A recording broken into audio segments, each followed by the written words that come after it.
happy Friday. We're going to go ahead and read chapter 13. And then after this, we only have 5 chapters left. So by next Friday, we will be done with Turtle in Paradise. Let's go ahead and start chapter 13, Believing in Monsters. In my opinion, the fellows who make Hollywood pictures are really just salesmen. Instead of peddling girdles, they sell thrills and chills, and folks eat them up. Not me, though. I'm no sucker. I know there's no such thing as a giant apes climbing skyscrapers or mummies walking out of tombs, but just try telling that to the boys. Who do you think would win in a fight, Dracula or Frankenstein? Ira asks, popping a piece of alligator pear into his mouth. We're on the porch having a cut-up. Dracula. He'd suck Frankenstein's blood out, Kermit says. Frankenstein's already dead. He ain't got no blood, Bean says. Yeah, but he's got brains, Porkchop says. Too bad you don't, I say. Aunt Minnie opens a door and hands me a covered dish. Here's her lunch, she says.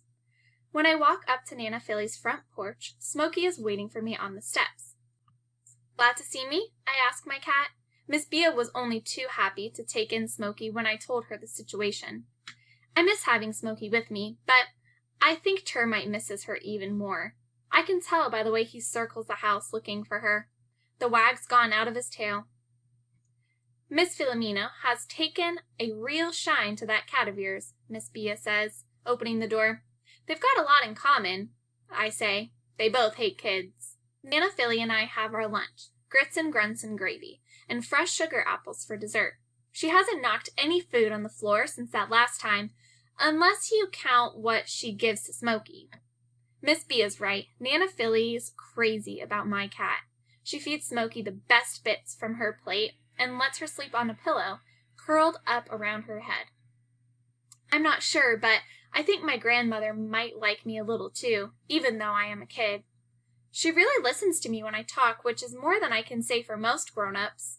I tell Nana Philly about the families we worked for, like crazy Mr. Stark, who would only let Mama buy Waldorf toilet tissue because she was convinced the other toilet tissues had arsenic in them, and Mr. Barry, who kept pretending to go to work every day for 2 months, even though he'd just lost his job. Sometimes I catch Nana Philly looking at me, and she seems sad, and I wonder if she's thinking about my mother. I know I am. We finish our lunch, and then I help Nana Philly into her bed, where she takes a nap. I am in the kitchen washing up when I hear a loud crash.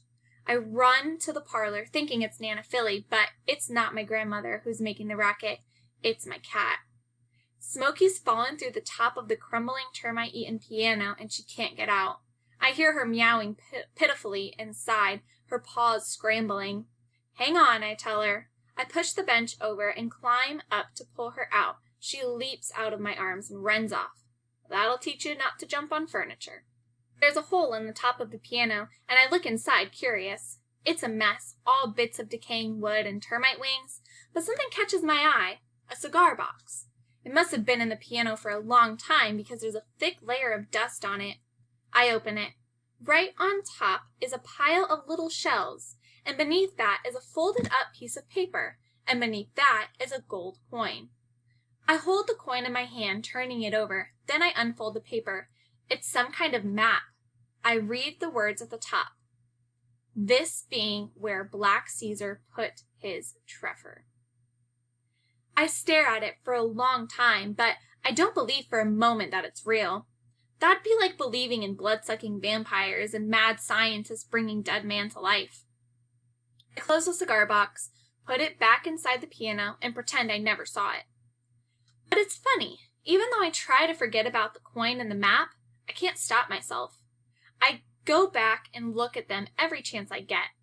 I keep thinking that maybe they are real. It's like monsters. You know there's no such thing, but you can't help but wonder if they're out there somewhere in the dark night, just waiting to get you.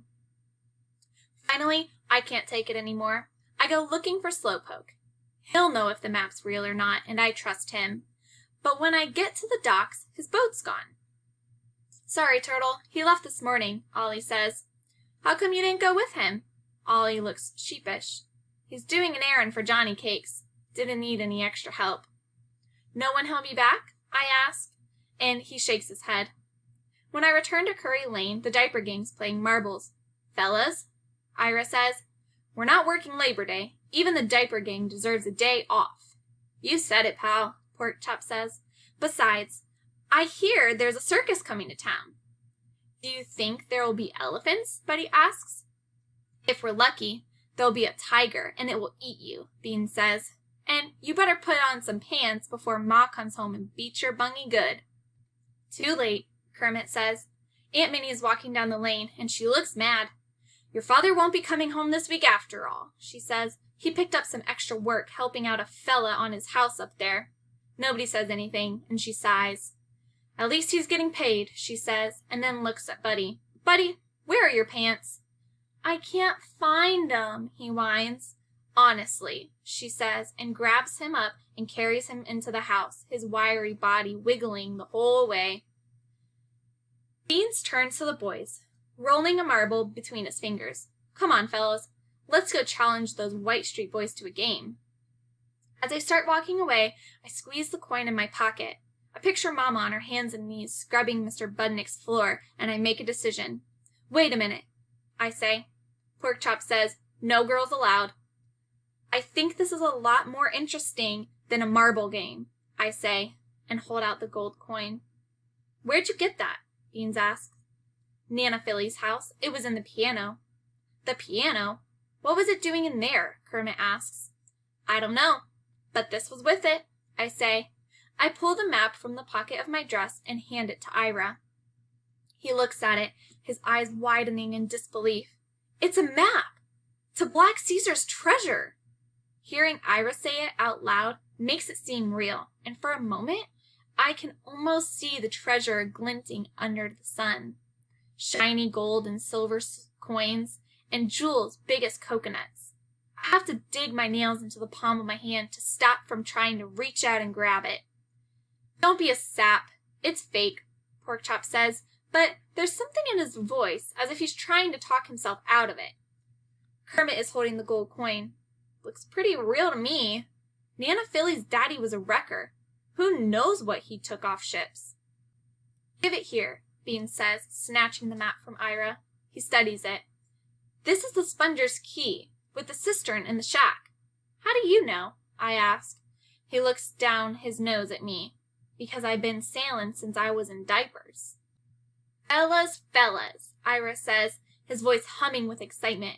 What if it is real? Just like with old ropes. This could be big, bigger than King Kong. The boys turn to Beans, waiting for his judgment, and I find myself holding my breath along with them. Is this how all those men on Wall Street lost their fortunes? Did they follow a dream so big they couldn't see that they were chasing fool's gold? Beans gives a reluctant nod and says, all right. When do we go? Ira asks, and then they're all talking at the same time about shovels and boats, and I can't help but think that this is exactly like something a Hollywood screenwriter would tap out at his typewriter. And I just bet some dumb director would cast Shirley Temple to play me.